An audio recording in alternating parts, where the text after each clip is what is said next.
तो हजरत गिरामी, सीधे हाथ की उंगलियों के पोरों से मुस्बत शुआएं निकलती हैं, फायदा पहुंचाने वाली रेजेस निकलती हैं,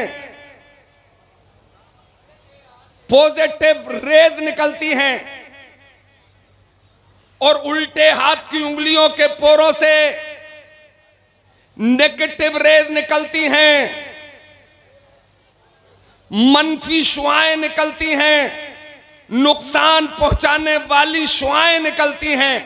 मेरे भाई, मतलब इसकी फितरत है, बर्फ की फितरत है, बिजली की फितरत है कि जब वो पानी से मिलती है तो उसकी ताकत में इजाफा होता है। बेशक बेशक, सुभान अल्लाह। हमारे दौर में जब इलेक्ट्रिक सिस्टम सही नहीं था तो पावर कमजोर होता था, कभी कभी बल्ब टिमटिमाता था, तो लोग कहते थे अर्थ दे दो। एक तार जमीन में गाड़ दिया जाता था, उसमें एक बाल्टी पानी डाल दिया जाता था, तो वोल्टेज बढ़ जाते थे।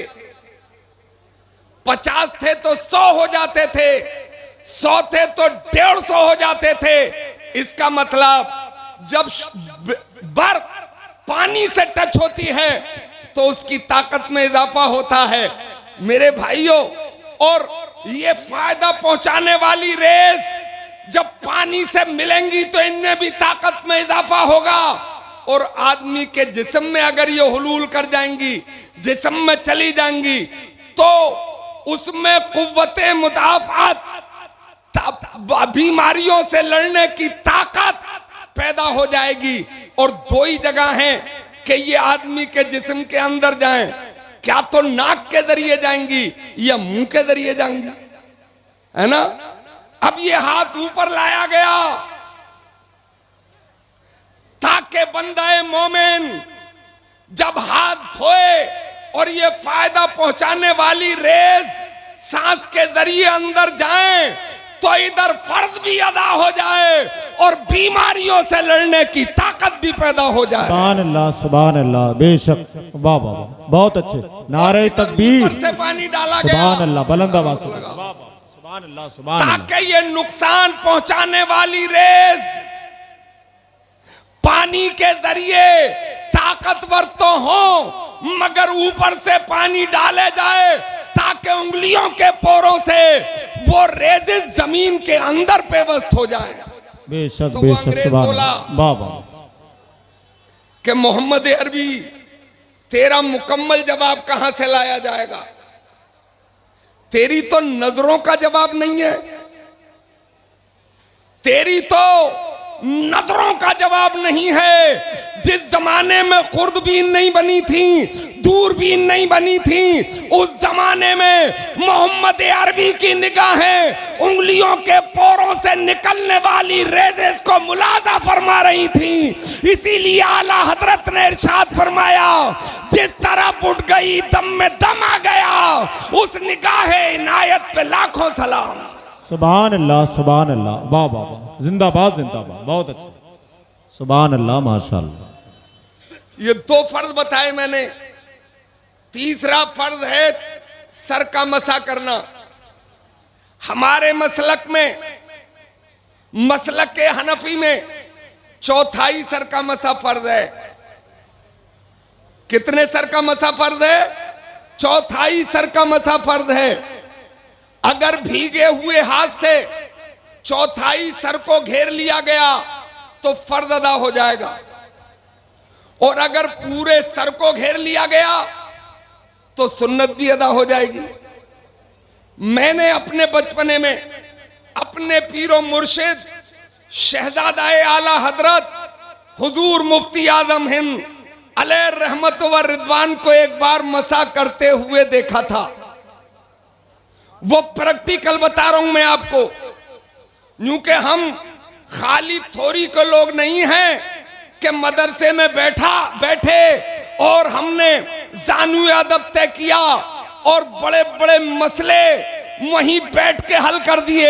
ये थ्योरी है, ये थ्योरी हमने थ्योरी भी पढ़ी है। हम तो प्रैक्टिकल की दुनिया के लोग भी हैं। जब हम थ्योरी पढ़ते हैं तो नाना की जुल्फें पकड़ के पढ़ लेते हैं, मक्के की गलियों में बाप की उंगली पकड़ के पढ़ लेते हैं, माँ की गोद में पढ़ लेते हैं। और जब प्रैक्टिकल का वक्त आता है तो फिर करबला के मैदान में उतर के नन्ना अली असगर दे के इस्लाम भी बचा लेते हैं। ए सुभान अल्लाह, जिंदाबाद जिंदाबाद, वाह वाह, बहुत अच्छे, सुभान अल्लाह। प्रैक्टिकल बता रहा हूं आपको।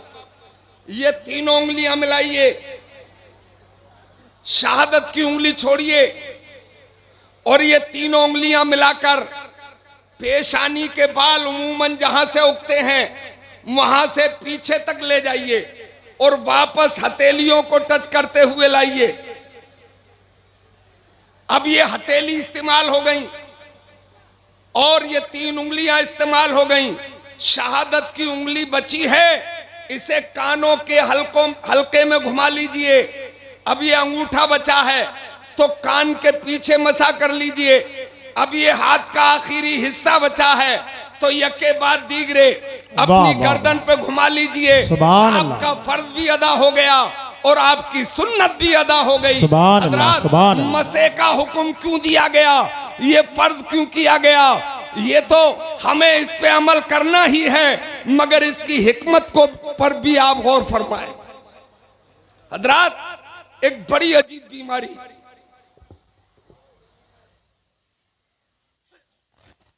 बड़े से बड़े हसीन, बड़े से बड़े खूबसूरत के हुस्न का हुक्का बुझा दे।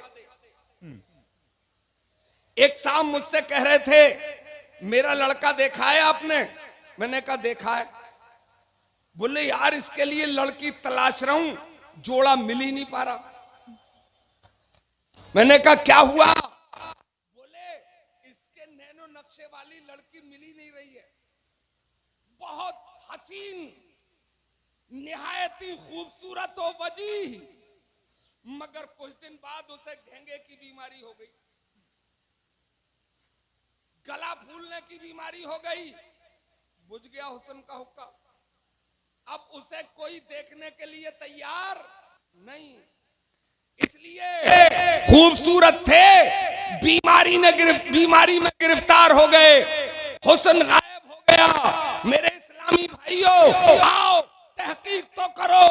जदीद मेडिकल से ये पता चला है कि अगर दिन में सिर्फ 5 बार भीगे हुए हाथ से अपने सर को मसा कर लिया जाए तो कभी घेंगे की बीमारी हो ही नहीं सकती है। ये वुजू है जो मैं आपको बता रहा हूं। सुभान अल्लाह, वाह वाह वाह, सुभान अल्लाह, जिंदाबाद जिंदाबाद, वाह, बहुत अच्छे, माशाअल्लाह। एक कान के पीछे नस है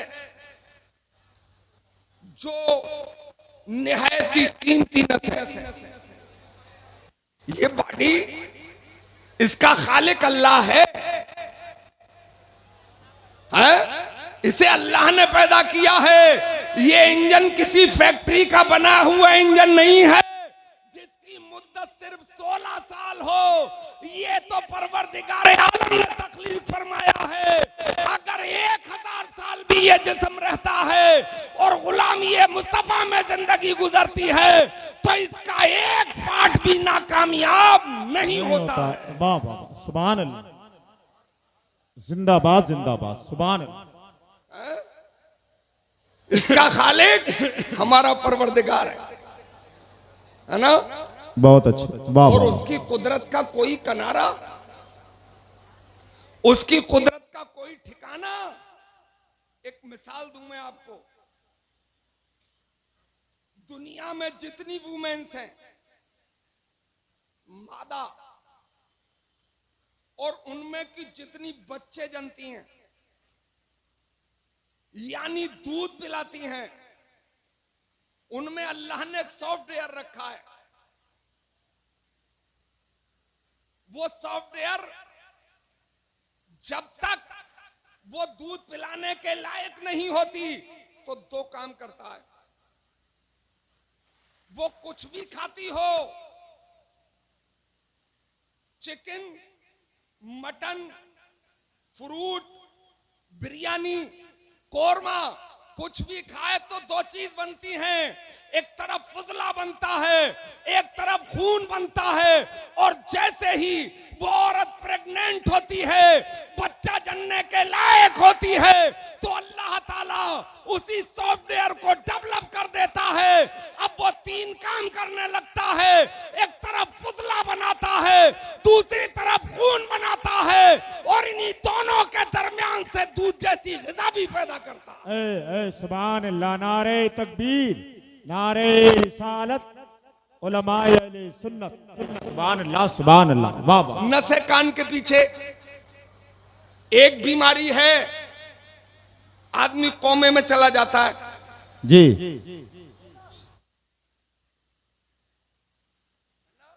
सकते में जितनी वेंस हैं बॉडी की, हरकत खत्म कर देती हैं, मगर ये कान के पीछे की नस हरकत में रहती है, और इसे हाज़िक हकीम ही समझ पाता है। कोई काबिल तरीन एमडी ही इसको महसूस कर पाता है। गुजरे हुए जमाने में न जाने कितने लोग इस बीमारी में जिंदा दफना दिए गए, पता ही नहीं चला लोगों को। हमारे यहां खुद की बात है, उनके देखने वाले अभी एक दो लोग मौजूद हैं। इस बीमारी में काजी साहब थे दफनाइए लोग, तीजा पढ़ रहे थे, काजी साहब तीजे वाले दिन मैं कफन के मस्जिद में आ गए, और लोग तो उन्हें देखा और मैदान छोड़ के भाग गए। 20 साल जिंदा रहे, 20 साल रहे फिर वो इस दुनिया में, मगर बोले कुछ नहीं। जब भी किसी ने सवाल कब्र के बारे में किया तो जवाब यही दिया कि सब हक है और सब सच है ना। तो वो सकते का आदमी बीमार हो जाता है, अब तो आईसीयू में डाल देते हैं, ऑक्सीजन लगा देते हैं और पंपिंग करते रहते हैं। और अगर आदमी मर भी जाए तो ये जालिम डॉक्टर डाकू मरे हुए पे भी बिल बनाते रहते हैं।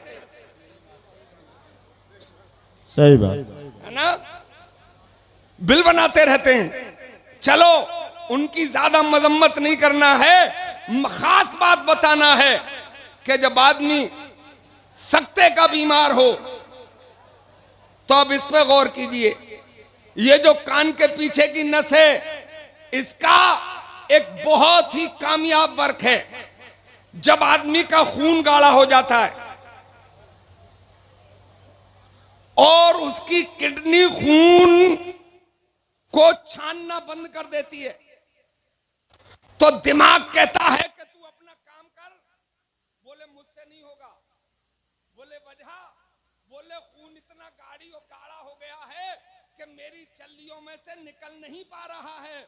बोले मतलब, बोले बॉडी को पानी की जरूरत है। तो दिमाग इस नस को हुक्म देता है कि तू अपना काम कर। ये नस अपना काम करती है और एक लिक्विड छोड़ती है जो आदमी के गले में जाता है, तब आदमी को पानी पीने का एहसास होता है। एक बड़े दानिश्वर ने लिखा है कि अगर इस नस का मसा भीगे हुए हाथ से आदमी मुताबिक बार करता रहेगा तो कभी कोमे में नहीं जा सकता है, वो कभी सकते का बीमार नहीं होगा। वाह वाह, सुभान अल्लाह, सुभान अल्लाह, वाह बेशक, बहुत अच्छे। बता रहा हूं, चौथा फर्ज पैरों का धोना।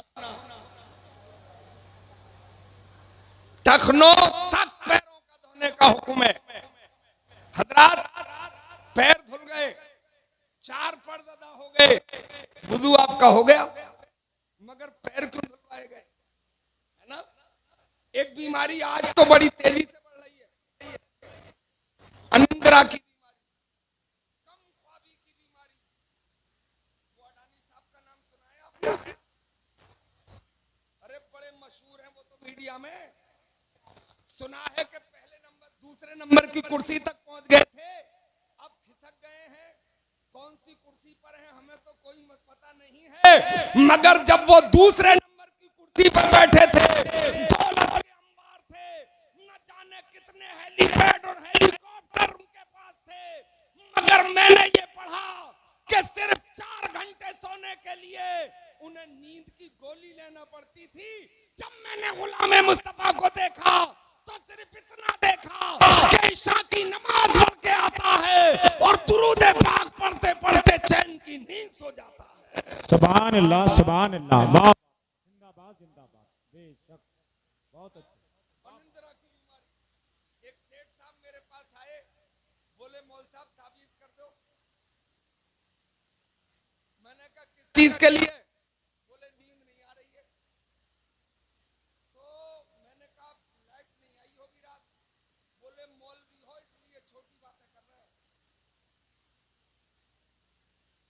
मैंने कहा क्या हुआ?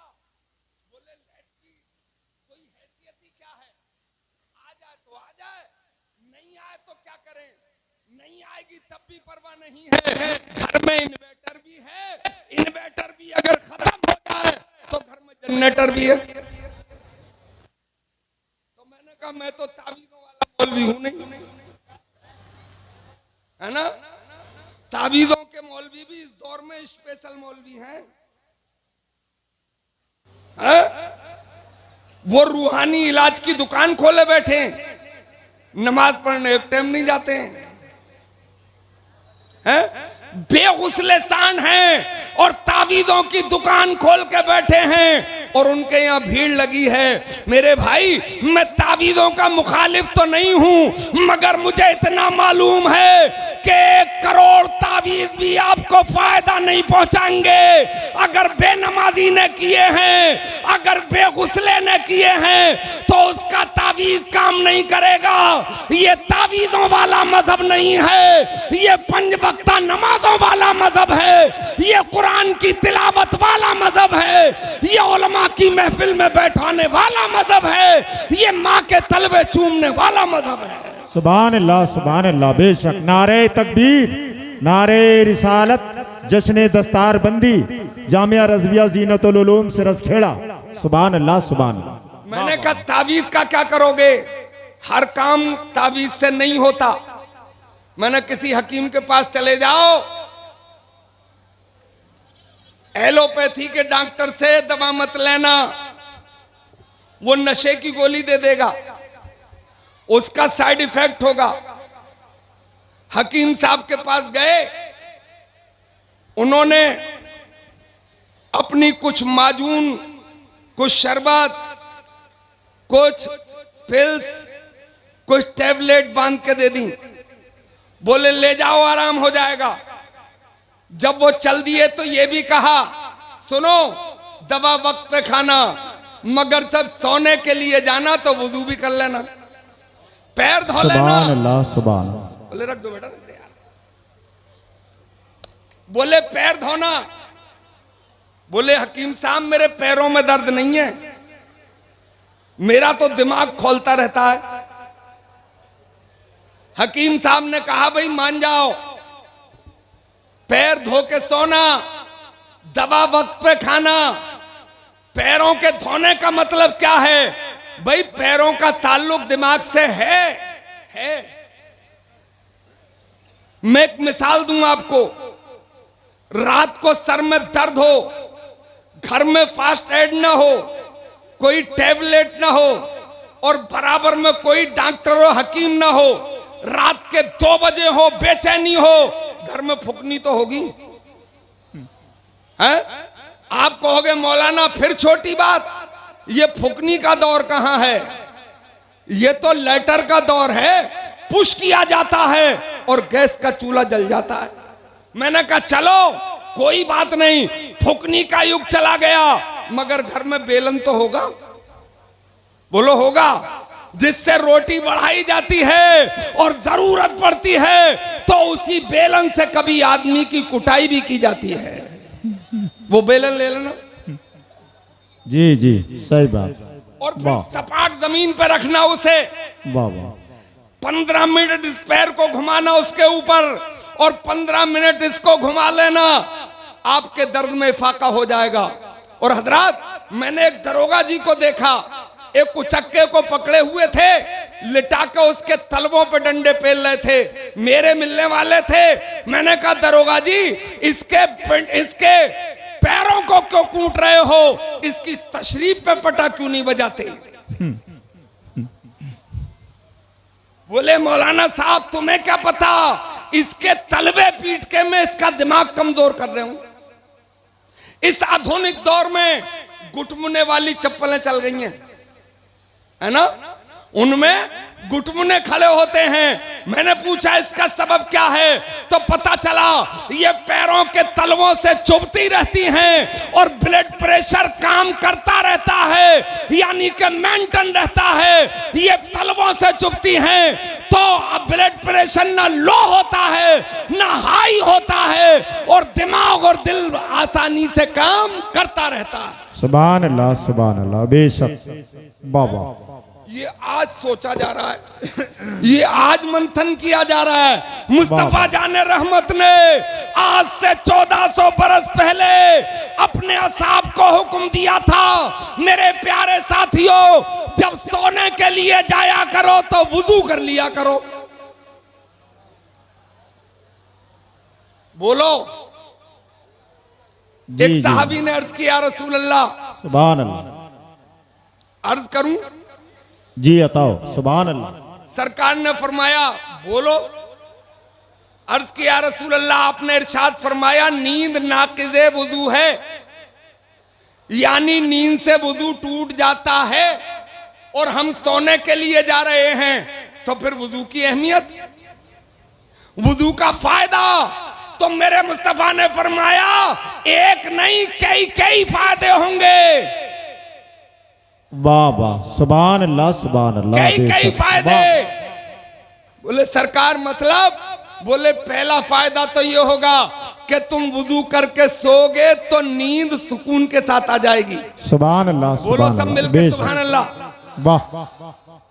और दूसरा फायदा ये होगा कि तुम सारी रात चैन से सोगे भी और सुबह को उठोगे तो आम सोने और उठने वालों में तुम्हारा शुमार नहीं किया जाएगा, बल्कि इस वुजू के तुफैल में तुम्हारी पूरी रात इबादत में लिख दी जाएगी। सुभान अल्लाह, बेशक।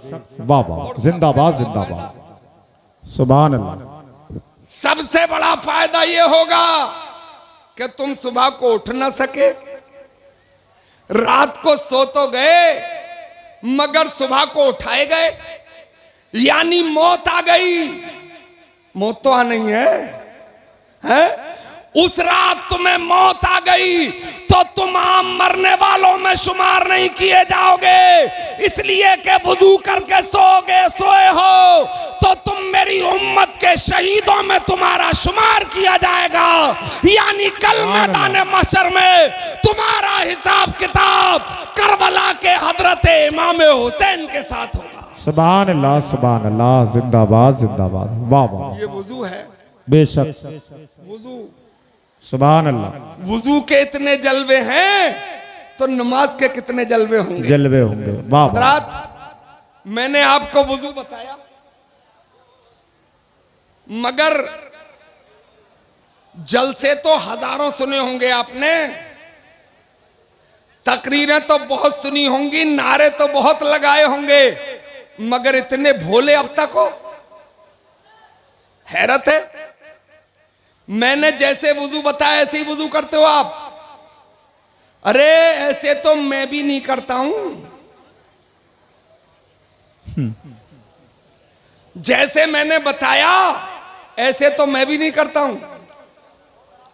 कौन है जो सिर्फ चेहरे से अपना वुजू शुरू करता है?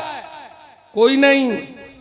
पहले पोंछों तक हाथ धोए जाते हैं, वो भी 3 बार, फिर कुल्ली की जाती है 3 बार, फिर नाक में पानी चढ़ाया जाता है 3 बार, है ना, फिर कहीं चेहरा धोया जाता है। तो सवाल करो, है ना, मगर ये कुरान में नहीं है। कुरान में तो सीधे है, ईमान वालों जब इरादा करो नमाज का तो अपने चेहरों को धो, है, मगर मामूल यही है कि पहले पहुंचो तो हाथ धोए जाते हैं। कुरान में नहीं है मगर फरमाने मुस्तफा में तो है। जी बोलो बेशक हदीस में तो है। बेशक। मगर कोई ये कहे, पूछो उनसे जो बहुत दिन पहले पागल हो गए थे, पूछो उनसे जिसका दिमाग बहुत दिन पहले सो गया था, जो ये कहते हैं कि मुस्तफा की कोई हैसियत नहीं है, उन्हें जवाब दो कि जब तक मुस्तफा की सुन्नत अदा नहीं की जाती, जब तक फर्ज अदा नहीं होता है, और जब तक मुस्तफा के दामन नहीं पकड़ा जाता, जब तक खुदा तक नहीं पहुंचा जाता है। बाबा सुभान अल्लाह बेशक वाह वाह वाह जिंदाबाद जिंदाबाद बहुत अच्छा सुभान अल्लाह। पहले हाथ धोना है पहुंचों तक 3 बार। किस पानी से वुजू, किस पानी से किया जाएगा? सोचो, वो पानी जो ताहिर भी हो और मुताहिर भी हो।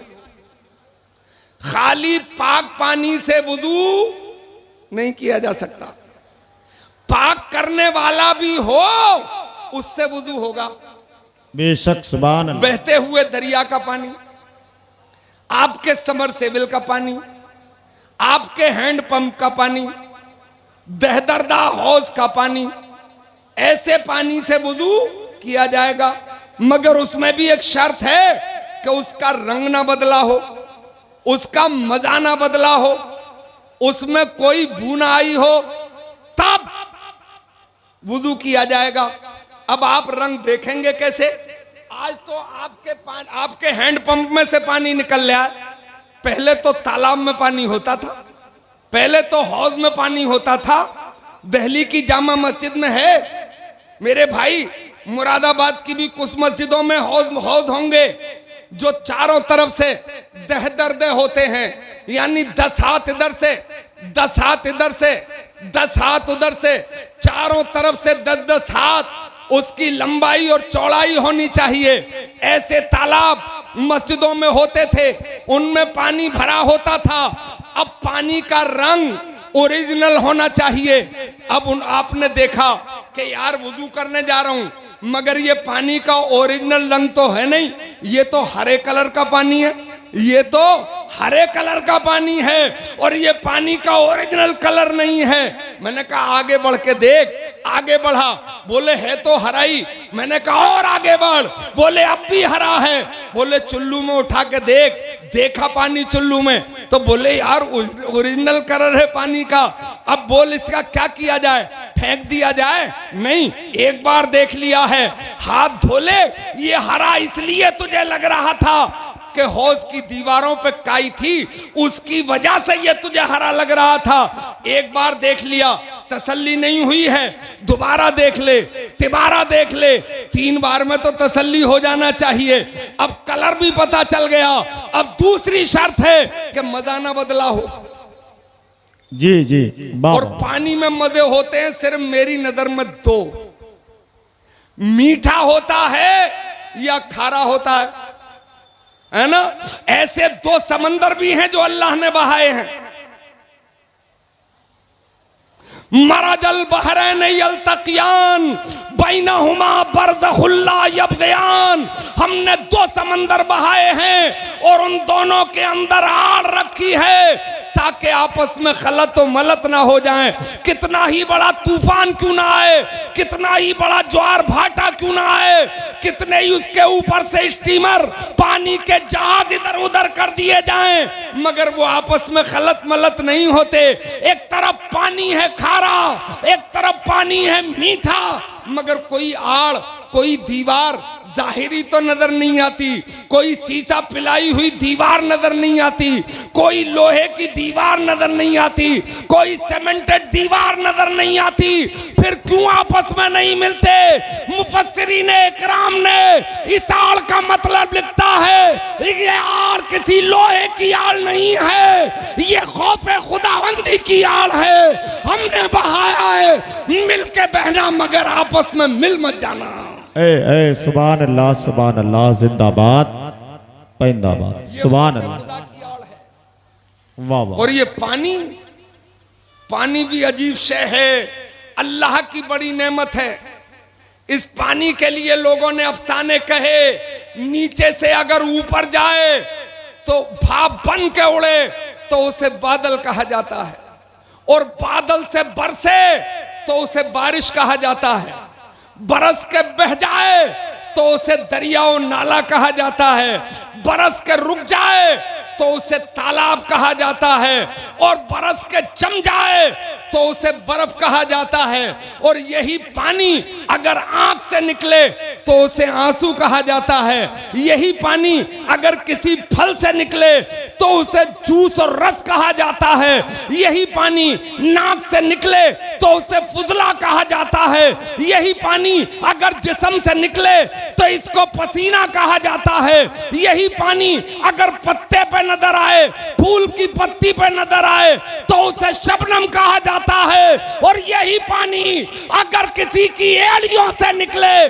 तो उसे जमजम कहा जाता है, और यही पानी अगर पैगंबर इस्लाम की उंगलियों से निकले तो उसे आबे रहमत कहा जाता है। सुभान अल्लाह। नारे तकबीर, नारे रिसालत, मसलके आला हजरत अल्लामा शकील अहमद साहब क़िबला, जश्न दस्तार बंदी। सुभान अल्लाह, सुभान अल्लाह। अब पानी का मजा देखना है, और मजा हाथ नहीं बता सकता, मजा जबान बताती है। वो अलग बात है कि मौलवी की कुछ ज्यादा ही बताती है।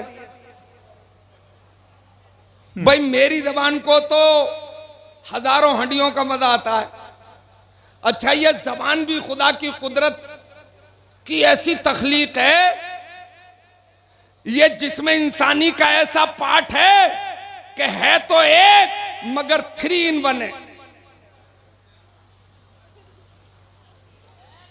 एक पार्ट है मगर 3 काम बड़े अलबेले। जबान का पहला हिस्सा नमक और मिर्च का पता देता है, जबान का बीच का हिस्सा मीठे को बताता है, और जबान का आखिरी हिस्सा कड़वाहट को बताता है। देख लियो आजमा के, लोग ये कहते हैं यार हलक भी कड़वा हो गया, है ना? है? बताओ ऐसा पार्ट कोई फैक्ट्री तैयार करेगी? है? एक गोश्त का लोथड़ा है, मगर कमाल है कि पहला हिस्सा नमक और मिर्च बता दे, दूसरा हिस्सा मीठे का एहसास करा दे, तीसरा हिस्सा कड़वाहट को बता दे। तो यहीं से पानी का मजा लिया जाएगा। है? हुक्म है रोजा न हो तो गरारा करो, रोजे में भी हल्का फुल्का करो, एहतियात रखो, पानी कहीं अंदर न चला जाए। लोग कहते हैं ना धोखे से चला गया, रोजा थोड़ा ही चला जाएगा। अबे धोखे में चला जाएगा, है ना? पता है ना कि रोजा है, तो कुछ भी जाएगा तो रोजा भी चला जाएगा। हाँ, अगर भूल गया है कि रोजा है या नहीं है, याद नहीं है, तो एक बाल्टी पीने से भी नहीं जाएगा, है ना? तो ख्याल रखा जाए, गरारा किया जाए, ताकि आखिर तक एक बार में पता न चले दोबारा कर, दोबारा पता न चले तो तिबारा कर, 3 बार में भी पता न चले तो फिर अपने खोपड़े का इलाज करवा। क्या बात है, वाह वाह। अब मजे का भी पता चल गया। अब तीसरी चीज और देखना है, कोई बू तो नहीं आ गई है ना? अब ये नाक बताती है, जबान बदबू और खुशबू नहीं देख पाती, तो वो जबान से नाक से देखना है। तो नाक में चढ़ा, सूत ले ऊपर को कच्ची हड्डी तक, ताकि उसकी भू का भी पता चल जाए। यूं के सिर्फ ये गुस्ल करना, गुस्ल सेहत थोड़ा ही करना है, इसके बाद में रब की इबादत करना है। तो अटके से पानी से वुजू नहीं किया जाएगा, बल्कि उससे किया जाएगा जो पाक भी हो और पाक करने वाला भी हो। सुभान अल्लाह बेशक बाबा। जिसका रंग भी ना बदला हो, मजा भी ना बदला हो, जिसमें कोई बू भी ना आई हो।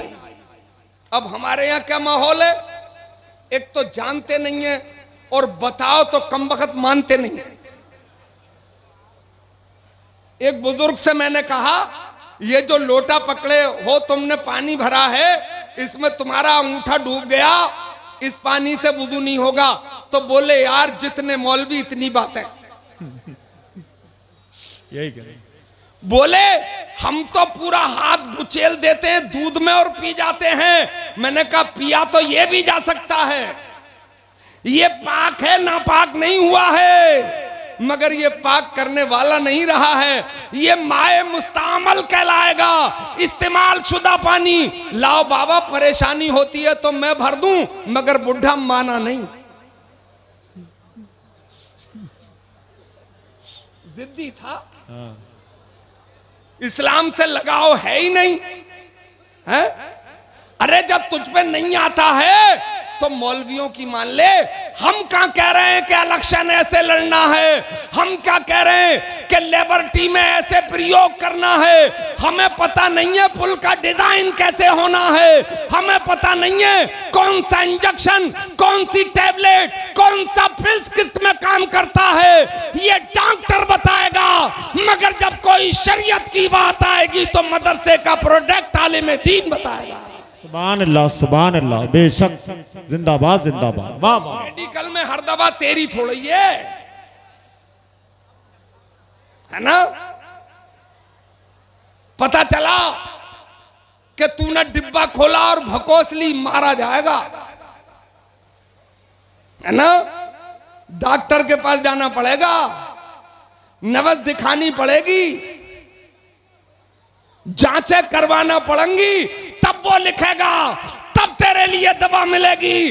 ऐसे ही शरीयत की बातों पे गौर किया करो। जब तुम्हें मालूम नहीं है तो अपने ईमान की तशखीस आलिम दीन से कराया करो, मदरसे में आके उलमा से राब्ता किया करो। सुभान अल्लाह बेशक बाबा। मैंने कहा बाबा ये पानी पिया जा सकता है, आटा गूंधा जा सकता है, अगर मेहमान ज्यादा आ जाएं तो शोरवा बढ़ाने के काम में बोलो भाई लिया जा सकता है, वुजू नहीं हो सकता, है ना मेरे भाइयों। तो ऐसे पानी से वुजू किया जाएगा। एक आखिरी सुन्नत आपको वुजू की बता के अपनी बात खत्म करता हूं। मजा तो नहीं आया आपको, मगर मेरे भाइयों जरूरत इन्हीं चीजों की है।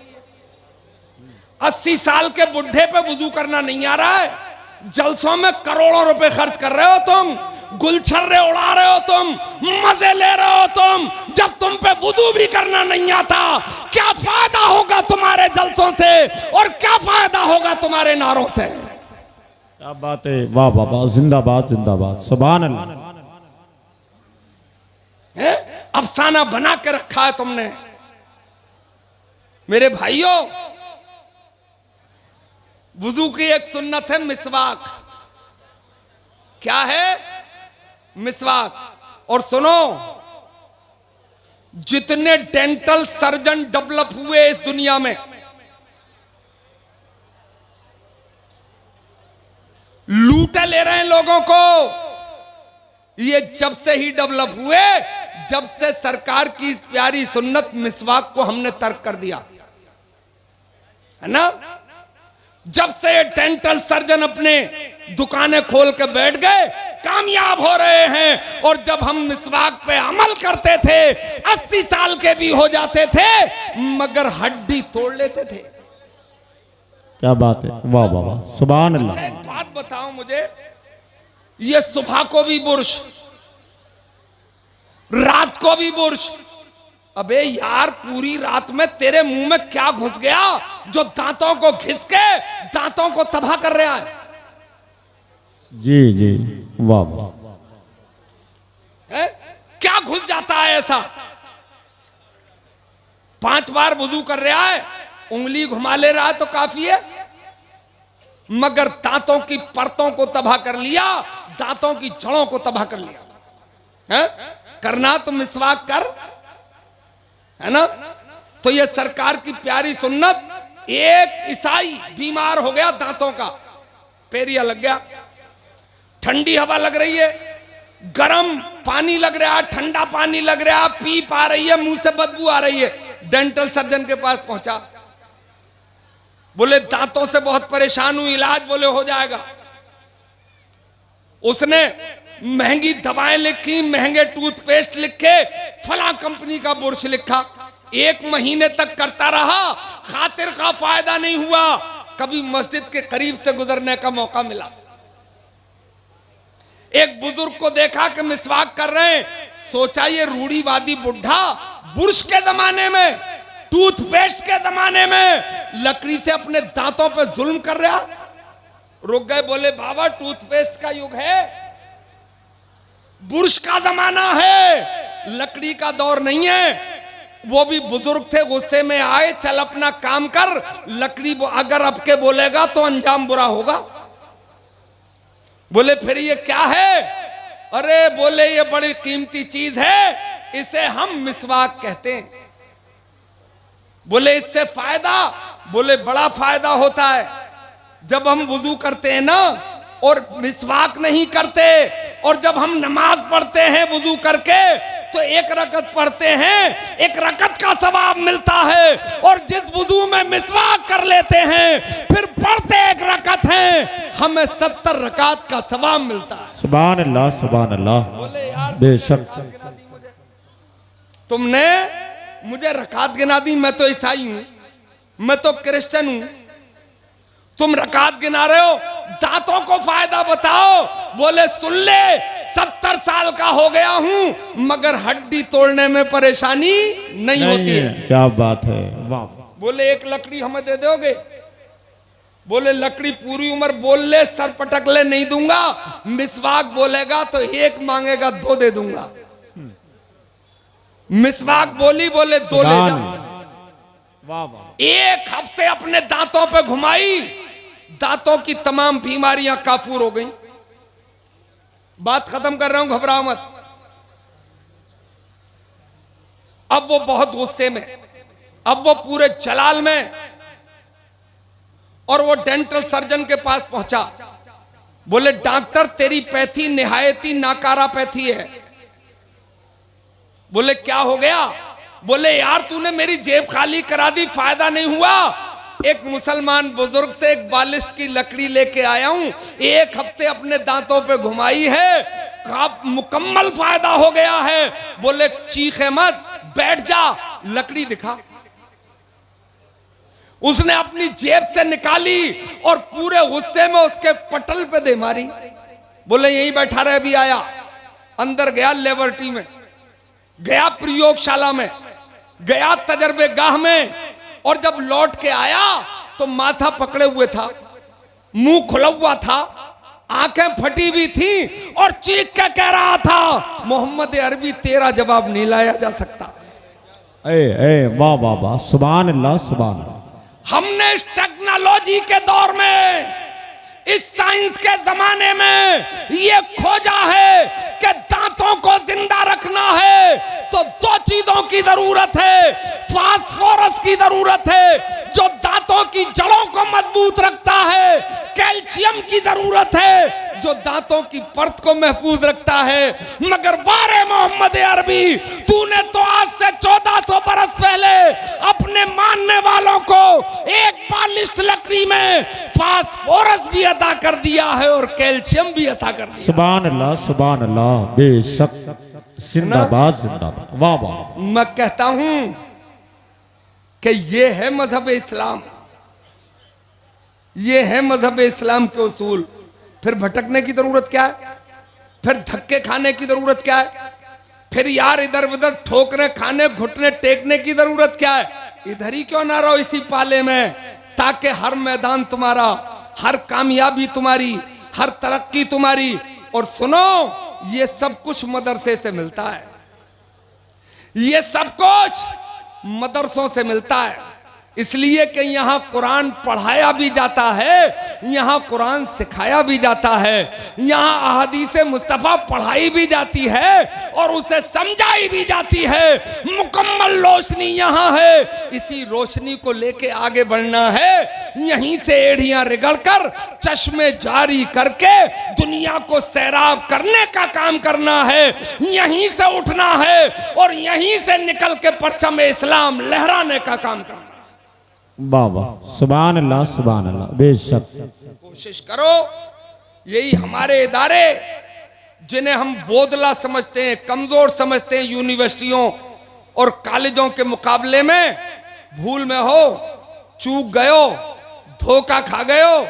अब मदरसे आधुनिक भी हो गए हैं, यहीं से बच्चे पढ़ के हाफिज कुरान भी बन जाते हैं और आगे चल के अगर आईएएस के इम्तिहान में बैठते हैं तो उसे भी जब क्वालिफाई करते हैं तो ऊपर लिखा आता है कि एक मदरसे के प्रोडक्ट ने आईएएस में भी पूरी इंडिया को टॉप कर दिया।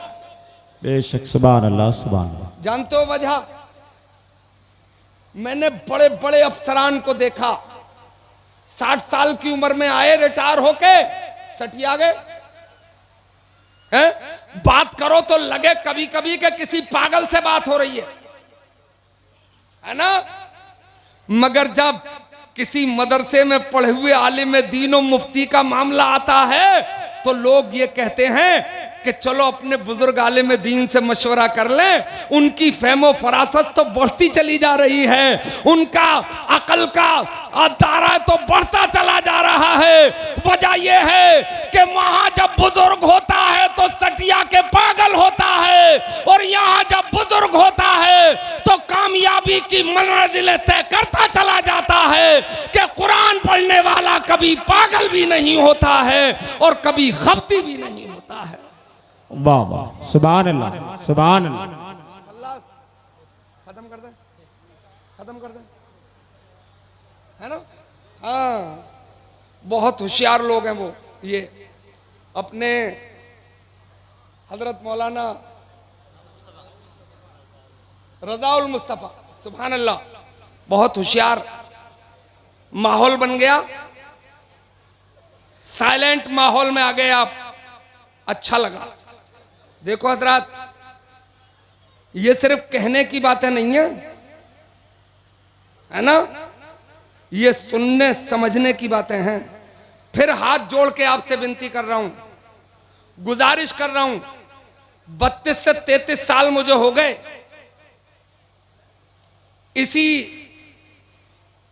इन्हीं स्टेजों पर, बड़े बड़े मजमे देखे, बड़ी बड़ी कॉन्फ्रेंसें मैंने देखी हैं। खुदारा इन जलसों को, अपने इन मजहबी प्रोग्रामों को ठट्टा मत बनाइए, सही बात, मजे के लिए इस्तेमाल मत कीजिए,